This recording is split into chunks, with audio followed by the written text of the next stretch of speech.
आज से करीब 48 साल पहले देश की तत्कालीन प्रधानमंत्री इंदिरा गांधी ने देश में इमरजेंसी डिक्लेयर कर दी थी।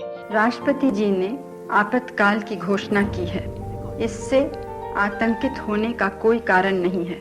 जिस दौरान बड़े बड़े विरोधी नेताओं को जेल में डाल दिया गया और प्रेस की आजादी पर भी सेंसरशिप लगा दी गई, जिससे अखबारों के पास सरकार के खिलाफ कुछ भी छापने की आजादी नहीं थी। और 25 और 26 जून की मिडनाइट को तत्कालीन राष्ट्रपति फखरुद्दीन अली अहमद की मंजूरी मिलते ही इमरजेंसी को लागू कर दिया गया, जिसे बड़े बड़े इतिहासकारों ने भारतीय लोकतंत्र का काला अध्याय बताया है। यूं तो गवर्नमेंट इस इमरजेंसी का रीजन 1973 का ऑयल क्राइसिस और पाकिस्तान से वॉर के बाद भारत की वीक इकोनॉमिक कंडीशंस को बताती है, पर क्या इस इमरजेंसी लगाने के पीछे इंदिरा गांधी का मोटिव अपनी कुर्सी बचाना था? आइए जानते हैं। बात 1973 की, जब गुजरात में बहुत बुरा हाल था। फूड ग्रेन्स और कुकिंग ऑयल जैसी कमोडिटीज के प्राइस एक साल में 100% से बढ़ गए थे, जिसकी वजह से हॉस्टल और मेस चार्जेस अचानक से 40% तक बढ़ा दिए गए। इसके बाद एलडी इंजीनियरिंग कॉलेज के छात्रों ने प्रोटेस्ट शुरू कर दिया और कॉलेज के कैंटीन में आग लगा दी। ये प्रोटेस्ट धीरे धीरे कर गुजरात के बाकी शहरों में भी फैल गया और जो प्रोटेस्ट हॉस्टल चार्जेस को लेकर शुरू हुआ था, वह महंगाई और करप्शन जैसे मुद्दों को उठा रहा था। और प्रोटेस्टर्स का मोटिव था सीएम चिमनभाई पटेल का इस्तीफा और गुजरात से कांग्रेस गवर्नमेंट का सफाया। कई कांग्रेस एमएलएस को डरा धमका कर रिजाइन करने के लिए फोर्स किया गया था। एमएलएस के घर को घेर कर उनकी प्राइवेट प्रॉपर्टीज को जला दिया गया था और यहाँ तक कि बहुत से कांग्रेस लीडर्स को पब्लिकली पीटा भी गया था। इस तरह प्रोटेस्टर्स ने 40 कांग्रेस एमएलएस से रिजाइन करवा लिया था और अपोजिशन पार्टीज और लीडर्स ने भी इस प्रोटेस्ट में बढ़ चढ़ कर हिस्सा लिया, जिसमें मोरारजी देसाई एक बड़े चेहरे थे। आंदोलन 3 महीने चला, पर गुजरात की गवर्नमेंट अभी भी टिकी हुई थी। इंदिरा गांधी गुजरात की गवर्नमेंट को डिसॉल्व बिल्कुल भी नहीं करना चाहती थी। जिसके बाद 11 मार्च 1974 को मोरारजी देसाई ने आमरण अनशन यानी फास्ट इनटू डेथ की अनाउंसमेंट कर दी, जिसके बाद इंदिरा गांधी ने हार मान ली और गुजरात की गवर्नमेंट को डिसॉल्व कर एक फ्रेश इलेक्शन कराने की अनाउंसमेंट कर दी। ये इंदिरा गांधी का उस टाइम का सबसे बड़ा पॉलिटिकल सेटबैक था।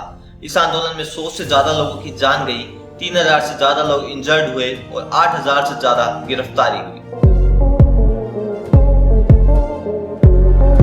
गुजरात मूवमेंट से इंस्पायर होकर मार्च 1974 में एक और मूवमेंट शुरू हुआ। बिहार में भी गुजरात की ही तरह स्टूडेंट्स ने इस मूवमेंट को शुरू किया और इवेंचुअली ये पूरे बिहार में फैल गया। अपॉर्चुनिटी को देखकर अपोजिशन पार्टीज ने भी इस मूवमेंट को स्ट्रांगली सपोर्ट किया और एक well known leader Jayaprakash Narayan ने इस मूवमेंट को अप्रैल में लीड करना शुरू कर दिया, जिसके बाद ये मूवमेंट जेपी मूवमेंट या फिर जयप्रकाश मूवमेंट नाम से फेमस हुआ। जेपी ने इस मूवमेंट को पीसफुली ऑपरेट करना शुरू किया, बट ये थोड़े टाइम बाद वायलेंट हो गया और इस मूवमेंट का भी अल्टीमेट गोल बिहार में कांग्रेस गवर्नमेंट को गिराना हो गया था। पर पीएम इंदिरा गांधी ने इस बार मंजूरी नहीं दी, क्योंकि उन्हें पता था अगर गुजरात की तरह बिहार में भी कांग्रेस गवर्नमेंट को डिसॉल्व कर देती तो ये ऐसे मूवमेंट पूरे देश में शुरू हो जाते और अल्टीमेटली बात उनकी खुद की कुर्सी पर आ जाती। 12 जून को इंडियन पॉलिटिक्स में एक अनएक्सपेक्टेड टर्न आता है, जब इलाहाबाद हाई कोर्ट इंदिरा गांधी के इलेक्शन को इलीगल डिक्लेयर कर देता है। राज नारायण, जो रायबरेली की सीट से इंदिरा गांधी से हार गए थे, उन्होंने इंदिरा गांधी पर इलेक्शंस में करप्ट प्रैक्टिसेस यूज करने का आरोप लगाया था। हाई कोर्ट ने इंदिरा गांधी पर लगे सभी मेजर एलिगेशंस लाइक ब्राइबरी को खारिज कर केवल 2 माइनर इश्यूज पर कन्विक्ट कर दिया। पहला ऑफेंस था एक active government servant Yashpal Kapoor की सर्विस को इलेक्शन कैंपेन में इलीगली यूज करना, और दूसरा ऑफेंस था पुलिस ऑफिशियल्स का यूज कर अपनी स्पीचेस के लिए स्टेज तैयार करवाना और इलेक्ट्रिसिटी सप्लाई करवाना। बहुत से ऑब्जर्वर्स का कहना था कि इतने माइनर इश्यूज के चलते एक पीएम को उसकी कुर्सी से हटाना जस्टिफाइड नहीं है, पर कन्विक्शन तो हो चुका था। जिसके बाद इंदिरा गांधी 6 साल तक कोई भी चुनाव नहीं लड़ सकती थी और एज ए पीएम कंटिन्यू भी नहीं कर सकती थी। इसके बाद उन्होंने सुप्रीम कोर्ट में अपील किया और हाई कोर्ट के ऑर्डर पर 20 दिन का स्टे ले लिया। जिसके बाद सुप्रीम कोर्ट ने कहा कि कोर्ट का ऑर्डर आने तक Indira Gandhi as a PM continue कर सकती है और पार्लियामेंट्री प्रोसीडिंग्स में भी पार्ट ले सकती है, but as a member of parliament salary withdraw नहीं कर सकती। जिसके बाद ऑपोजिशन मूवमेंट और एक्टिव हो चुका था और अब सबका एक ही मोटिव बन चुका था, इंदिरा गांधी को उनकी कुर्सी से हटाना। It's just a gentle reminder, अगर आपको वीडियो पसंद आ रहा है तो please hit the like button and do subscribe my channel, क्योंकि ऐसी वीडियोस को बनाने में एडिटिंग और स्क्रिप्टिंग में बहुत मेहनत लगती है। Let's get back to the story.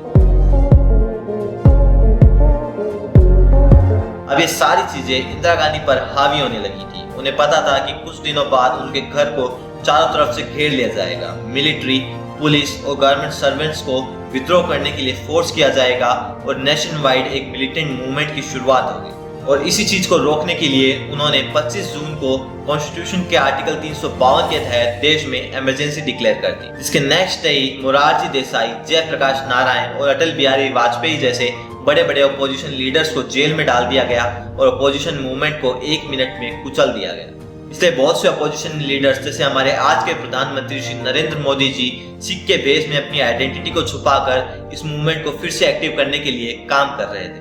Emergency period में करीब 1,10,000 लोगों को अरेस्ट किया गया था और प्रिंट पर स्ट्रिक्ट सेंसरशिप लगा दी गई थी, जिसकी वजह से वो गवर्नमेंट के खिलाफ कुछ भी प्रिंट नहीं कर सकते थे। जो न्यूज़पेपर इंदिरा गांधी गवर्नमेंट के बारे में अच्छी चीजें छापते थे उन्हें ऑफिशियल एडवर्टाइजमेंट्स दिए जाते थे, और जो उनके खिलाफ कुछ बातें छाप देते थे तो उन्हें एडवर्टाइजमेंट्स तो दूर की बात है, उनके जर्नलिस्ट के लाइसेंस भी छीन लिए जाते थे और उनकी इलेक्ट्रिसिटी को कट कर ऑनर को थ्रेट्स दिए जाते थे।